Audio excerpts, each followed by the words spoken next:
perkenalkan kami dari kelompok 10. Kami ingin mempresentasikan hasil praktikum kami tentang judul mengenai gelombang dan bunyi. Jadi seperti kata Putmata bilang, kenal maka tak sayang. Jadi perkenalkan, nama saya Angel Karamoy. Saya Christian Utrausi Berusunulingga. Saya Melita Bersembiring. Saya Rina Mati Purba.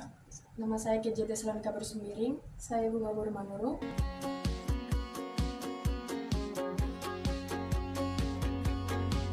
Adapun bahan-bahannya, yang pertama yaitu sendok, yang kedua ada cangkir, dan yang ketiga ada air.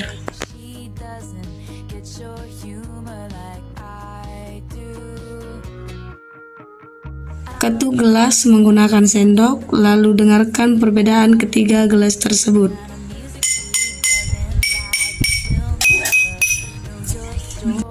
Setelah melakukan percobaan, kita mengetahui bahwa ketiga gelas tersebut memiliki volume yang berbeda dan menghasilkan pantulan bunyi yang berbeda.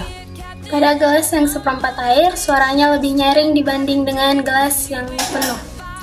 Kesimpulan dari praktikum tersebut ialah semakin kecil volume dalam air, maka semakin besar frekuensi bunyi yang dihasilkan. Sehingga volume air berbanding lurus dengan frekuensi bunyi yang dihasilkan. Jadi, gelombang mekanik itu apa sih? Gelombang mekanik ialah gelombang yang membutuhkan medium untuk perampatannya. Jadi, jika tidak ada medium, maka gelombang mekanik tidak akan terjadi. Gelombang mekanik memiliki 4 gejala, yaitu refleksi, difraksi, interferensi, dan refraksi. Gimana sih bentuknya? Yuk kita ke percobaannya. Adapun bahan-bahannya 5 macam, yaitu yang pertama wadah, yang kedua sendok, yang ketiga ada air, dan yang keempat ada kardus, yang kelima ada pewarna makanan. Gejala gelombang mekanik. Pertama-tama kita masukkan air ke dalam wadah.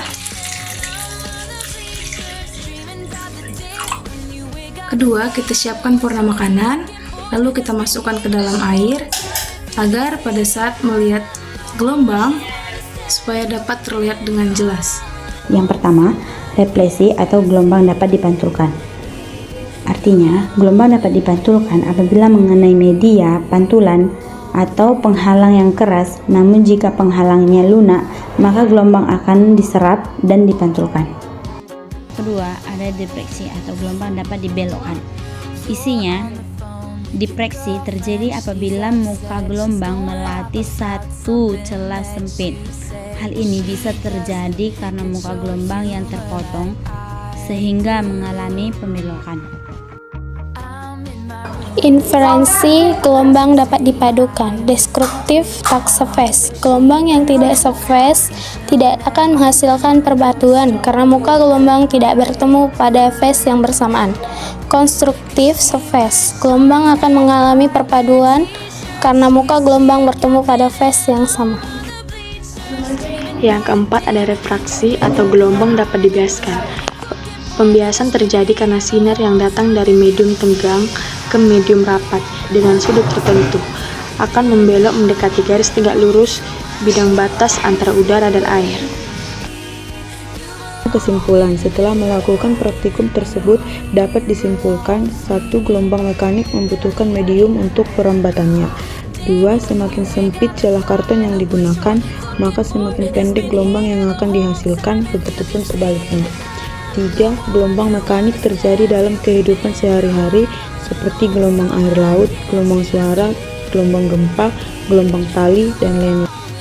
Sekian video praktikum kami dari kelompok 10. Kami mengucapkan terima kasih banyak. Dadah!